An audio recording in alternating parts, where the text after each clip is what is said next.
মূলত এই মুহূর্তে সারা পৃথিবীর ইমানদার মুসলমান যাদের কলিজার ভিতরে আখেরাত আছে, পরকালের ফিকির আছে, কবর হাসরের ভয় আছে, পরকাল নিয়ে যাদের ভাবনা চিন্তা আছে, তাদের সবচেয়ে আকাঙ্ক্ষার বস্তু, অপেক্ষার মাস মাহে রমজান।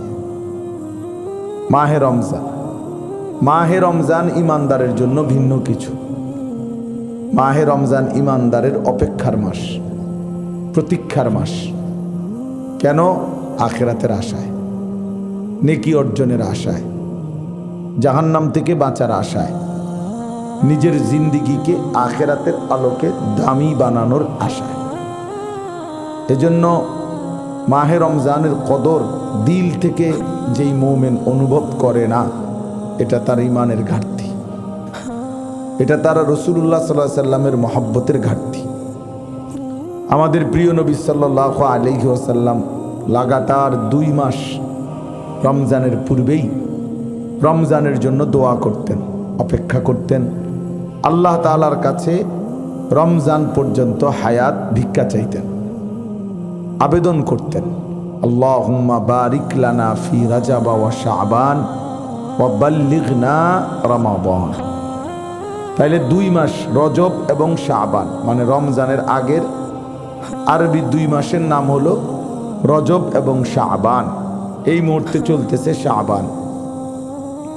এই 2টা মাস আল্লাহর নবী সাল্লাল্লাহু আলাইহি সাল্লাম লাগাতার অপেক্ষা করতেন মাহে রমজানের জন্য, রমজানকে পেতে চাইতেন, রমজানের নেকি, রমজানের রহমত, মাগফিরাত, নাজাত অর্জন করতে চাইতেন। অথচ আল্লাহর নবী সাল্লাল্লাহু আলাইহি ওয়াসাল্লামের নেকির কোনো কমতি ছিল না। সারা বছর তিনি আল্লাহ তাআলার ইবাদত এবং বন্দিগির মধ্যে সামান্যতম কোনো ঘাটতি করতেন না। সারা বছরই তিনি সমান তালে আল্লাহ তাআলার ইবাদতের মধ্যেই ডুবা ছিলেন। হযরত আয়েশা রাদিয়াল্লাহু তাআলা আনহা বলেন, হাদিসে আছে যে কানা রাসূলুল্লাহ সাল্লাল্লাহু আলাইহি ওয়াসাল্লাম ইয়াযকুরুল্লাহ ফি কুল্লি আহয়ানিহি। রাসূলুল্লাহ সাল্লাল্লাহু আলাইহি ওয়াসাল্লাম সর্বদাই আল্লাহ তাআলার জিকির করতেন। তাহলে যিনি সারা বছর সব সময় সর্বদাই আল্লাহ তাআলার বন্দিগিতে লিপ্ত থাকতেন।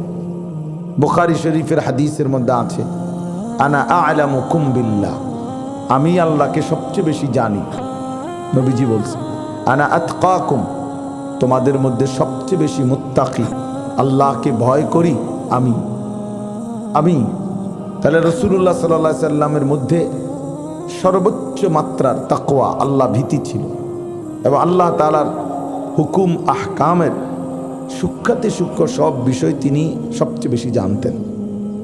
তাহলে যিনি আল্লাহ তাআলাকে সর্বোচ্চ ভয় করতেন, সারা বছর আল্লাহকে স্মরণ করতেন, দিবানিশি আল্লাহ তাআলার ধ্যানেই মশগুল থাকতেন, তবুও তিনি রমজানের আশা করতেন, 2 মাস আগে থাকতেন।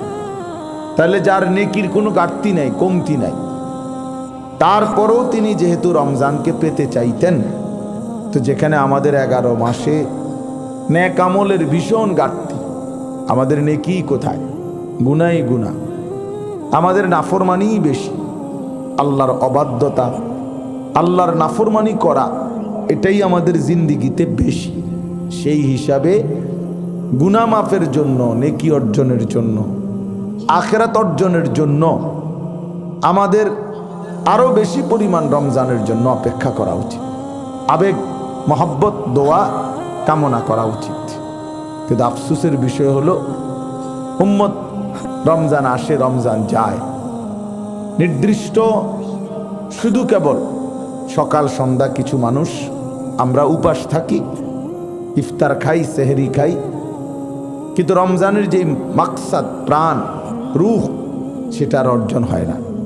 কারণ রমজানের মূল মাকসাদ যেটা ছিল আস-সাওম, অর্থ বিরত থাকা। সাওম শব্দের অর্থ, সিয়াম শব্দের মূল অর্থই হচ্ছে বিরত থাকা।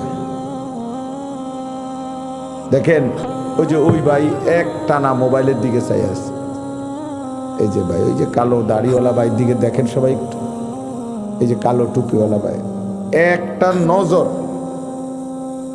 একটা সেকেন্ড অন্য কোনো দিকে উনি তাকায় না। এই বসছে থেকে ওনার নজর এটার মধ্যে ধরে রাখছে। তো এটা কি বুঝবে উনি ঘোড়ার ডিম? মানে এই মোবাইল যাদের হাতে থাকে তাদের জিন্দিগি এই ফালতু কাজেই যায়।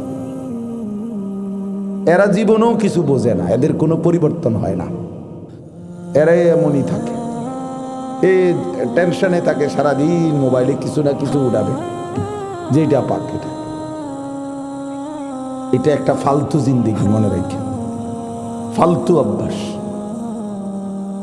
মোবাইল হাতে ধরে রাখলে কখনোই মনোযোগ হয় না। আপনি পরে জিজ্ঞাসা করবেন যে কি বুঝছো, ও মোবাইলে আছে,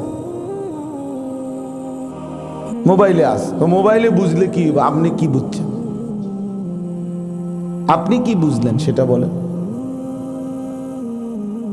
এই জন্য এটা একটা গুরুত্বপূর্ণ মানুষের মধ্যে। ওই যে ওই ভাই, হ্যাঁ বাংলা বোঝে ওরা, ব্যাককল কাকে বলে, বেওকুফ কি পরিমাণ হয় দেখছেন।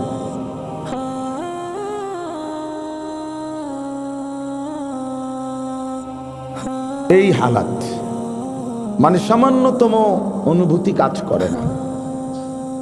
অন্যের ফিকির, অন্যরে দেখাবে, অন্যের জন্য নিবে, অন্যকে নিয়ে খুব ফিকির সবার, আমারও আপনারও।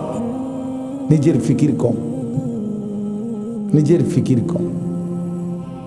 দেখবেন অনেক জনকল্যাণমূলক কাজ অনেকের দ্বারা হয়, খুব কঠিন ভারী কাজ, ঘাম বাইয়ে বাইয়ে পড়তেছে মানুষের সেবায়। জিজ্ঞাসা করবেন ফজরের নামাজ পড়ছেন কিনা, জি না। জোহরের নামাজ পড়ছেন কিনা, না এখনো সুযোগ হয় না, মানুষ সেবা করতেছে। আসরের নামাজ পড়ছেন কিনা, না পড়ে, মেল মিটিং করতেছে, মিটিং শেষ হলে নামাজ হয়। দেন দরবার করতেছে, আসর গেছে, মাগরিব গেছে, মানে নিজের ফিকির টোটালি নাই।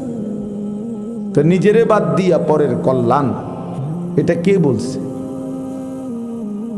আল্লাহ তাআলা তো বলে নাই কোরআনুল কারীমের